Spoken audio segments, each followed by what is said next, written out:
I guess we should start everything off with is how was your experience today at Midwest Rockfest? It was awesome. Hot. It was a good time. It was hot. Super hot. Hot as hell. It was fun though. It was good, man. It was a good time. Yeah, the people were great. I think everyone's a little bit half-baked here with this weather, but I think having all the people that showed up today and rocked out, it shows the hunger and passion for rock and roll music here in Kansas. And it's an honor to be from Michigan and to be here in Kansas and to be playing rock and roll music. So it was cool. We're going to be back next week, do it again in Dodge City. So we love Kansas, so it's good. Now, how would you, for someone who's never seen you guys perform live before, how would you describe your live performance for them? Today or in general? In general. Oh, awesome. I'd say we're, I'd consider us a high energy performance band. You know, I think with all of us, we're all performers. We all try to perform the parts rather than just stand there and play them. You know. Today was kind of hard because the wind was blowing my hair in my face. Couldn't see what I was doing. It was pretty windy. I looked like Cousin It half the show. Now, on the subject of the new record, what was the experience for you guys going in and recording this one as opposed to the first one? The first one we kind of did on our own, for the most part, is like we were unsigned when it first happened. And then, so we saved up the money and, what we had was going to go on the record regardless if it was a good or bad song or not. This one, I think we brought to the table about 30 songs, and whichever one that we felt was close to, we got as a group and decided, hey, this one's going to make it, this one's not going to make it as a group, along with the producers that are on it. So we actually had a chance to trim some of the fat, so to speak. And it's great working with the producer that we're working with now, Johnny K. K.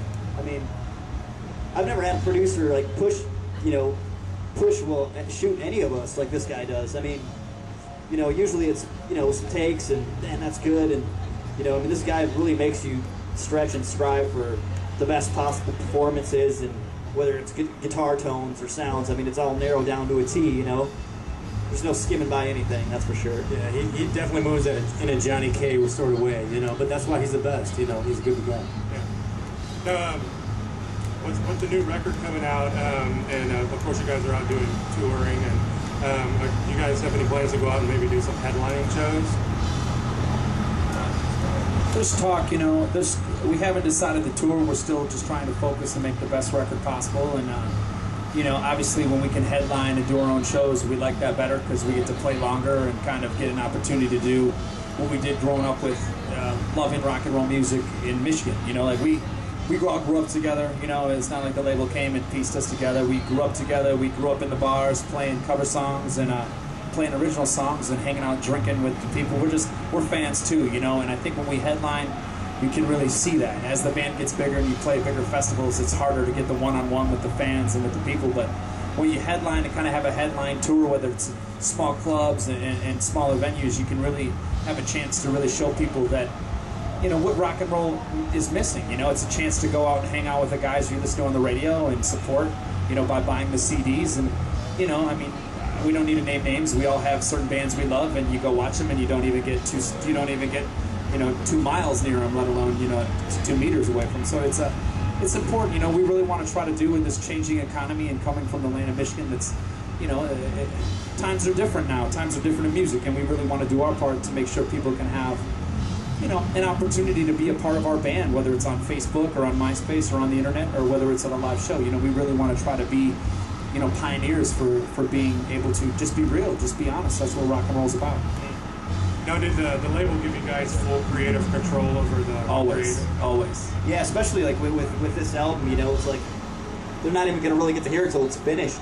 Yeah, no one's allowed to hear it until it's done, unless you came and see us live or something. So it's we've been really blessed, to have, and our catalog is so deep. We like to think, anyways, that we have so much music.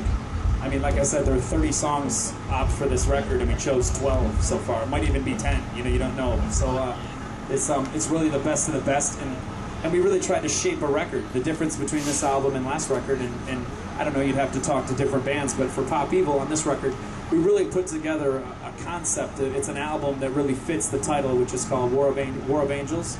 And it's our story from being normal guys to becoming rock stars. I mean, that's leaving your demons, leaving your friends, leaving your loved ones behind, and living life on the road. Being here in Kansas with you guys when your we haven't seen our family in 3 months. It's you got to make the sacrifice. And you know, Definitely not as easy and as fun as everybody thinks. It's actually work. Especially to this day and age, it ain't the money that people, you know, we didn't get the 50-cent mill out the deal. You know, we're still on the grind. There's no mill on the deal here. You know what I mean? There's, you know, we're in our trucks. You know, we don't have time to do tour buses. We're leaving actually right now. We drove 16 hours to play for 45 minutes. Just had to turn right back around. We still wouldn't trade it for the world, though. You wouldn't trade it. You guys make it, the fans, the listeners make it worthwhile. Whether there's 10 people here or thousands, you know, it's one. We look at it one fan at a time, one city at a time, one state at a time. You know, we're Americans. We're rock and roll people, and this is what we do. You know, we don't change whether we're in Michigan or whether we're in Kansas. We're the same people. You know.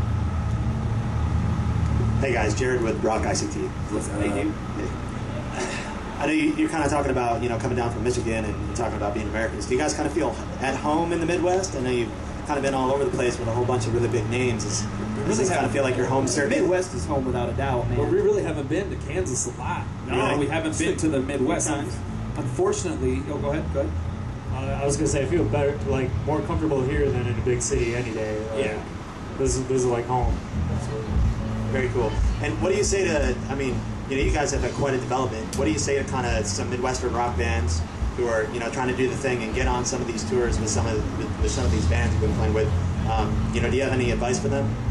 Well, I think there's no right or wrong way to do it, you know. But I think for sure one of the things that like I've learned is like without going out there and like grinding it out and just touring. I mean, we've been out for like 3 years straight, you know. Yeah. I mean, without just roughing it and doing it, you're not gonna, you know, it's not just gonna happen. You know, you got to go and make it happen.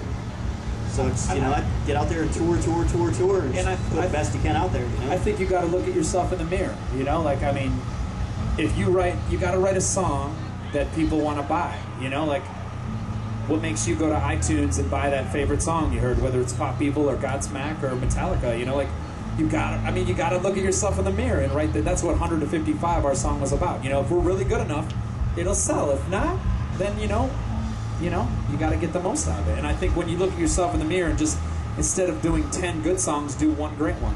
You know, and see if you can get the most out of that. You know, it's just changing your way of thinking. You know, there's too much competition out there now. Anybody can break on YouTube. I mean, how many times you watch YouTube and seen a band that you've never heard of have 12 million hits? You know what I mean? Or someone doing something crazy, not even music related, 40,000 hits. You know, or 40 million hits. You know, you're like, it's just about doing it. You know, if you do it long enough, you get better. Johnny.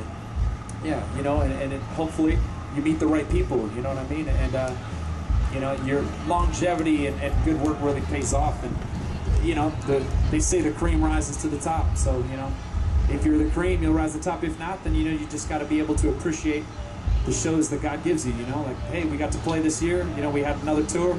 Hey, we had 4 shows this month. We got to take it. That's kind of what we did. You know, we were always appreciative about hey, you know, at least we're not working day jobs. You know, right. So it's there's always you know, it's about looking at things positive and being realistic. You know, like if you don't have a song on the radio, you're probably not going to get the Godsmack tour. You know what I mean? You know, it's just being real. But if you can get the second stage or the main stage with Styx and Nelson and Pop People, you know, that's a start. You know, and you just take those little wins and they add up, and just be appreciative of what you have. Yeah, I think another key is actually just sticking together and just staying with it. Don't give up. Just be you. And just keep, no matter what anybody says, just keep doing it. You know, people are gonna say you suck. Big deal. You know, if they don't like it, they can leave. You just be you and play your stuff. You know.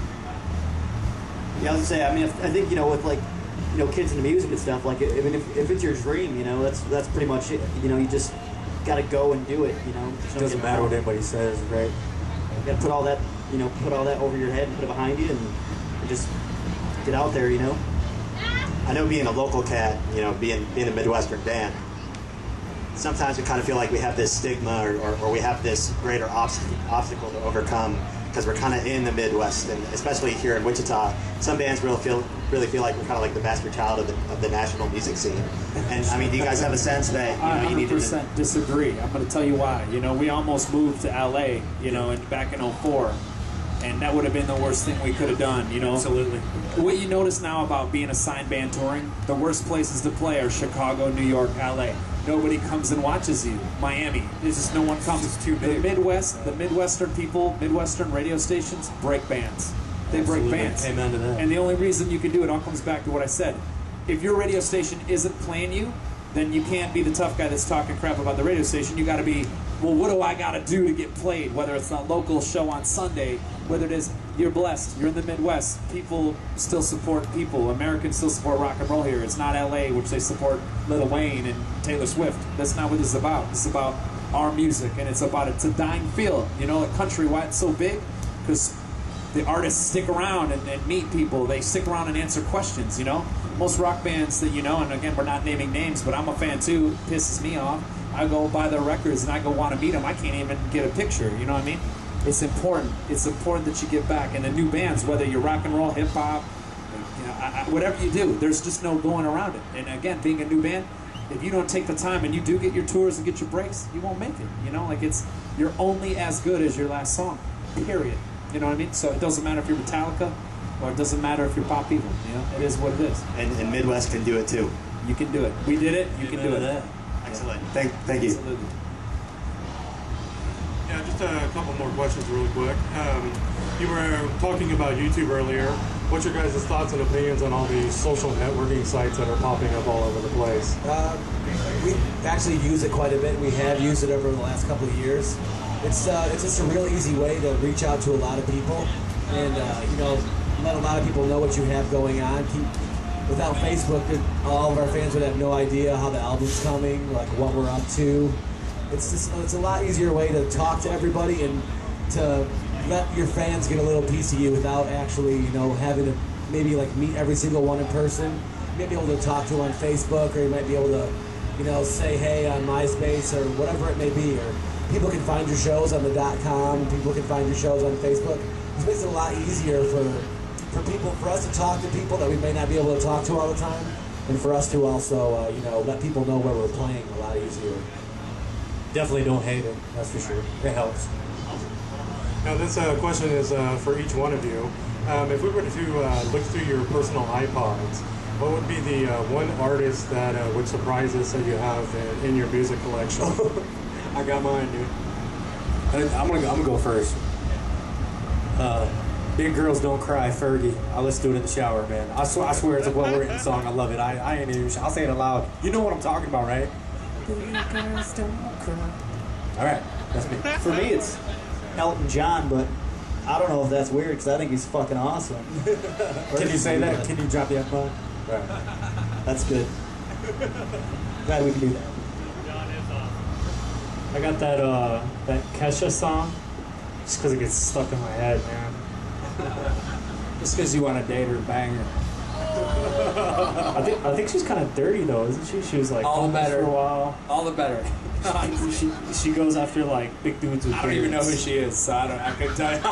It's probably hot though if he likes her. It's probably hot. What do you got? I think for me, I've got a lot of old school rap, like Dr. Dre, old school Dr. Dre and Snoop Dogg. Word, you heard? What do you got? Let's riddle me this. Come on, get on the mic. I would say probably the weirdest one. You can't ask for help, dude. Be honest now. Well, no, she was saying Frank Sinatra, but I love Frank. Oh, what's wrong with Frank, man? There's nothing wrong with Frank at all. Frank is the man. Probably, actually, Hillary Duff. Oh, yeah, Nice. See, that's what I'm saying. nice. Hillary Duff kicks ass. What about you, Lee?